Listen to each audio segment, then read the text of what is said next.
Deep work, গভীর কাজে ডুবে যাওয়া। কল নিউপোর্টের ভাষায় deep work is the ability to focus without distraction on a cognitively demanding task, অর্থাৎ এমন কাজে নিজেকে নিমগ্ন রাখা যেখানে গভীর মনোযোগ এবং মানসিক শক্তির দরকার হয়। এটাই বাস্তব সাফল্যের কেন্দ্রবিন্দু। ডিপ ওয়ার্ক মানে শুধু পড়াশোনা নয়, একটি ব্যবসা পরিকল্পনা, একটি জটিল সমস্যার সমাধান কিংবা একটি নূতন কিছু শেখা, সবই ডিপ ওয়ার্কের অন্তর্ভুক্ত।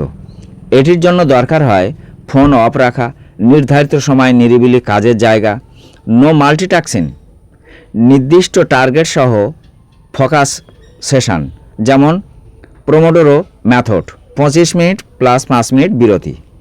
ডিপ ওয়ার্ক চর্চা করার মাধ্যমে আপনি যে শুধু দক্ষ হবেন তা নয়, বরং প্রতিদিনের শেষে এক ধরনের মানসিক তৃপ্তি অনুভব করবেন।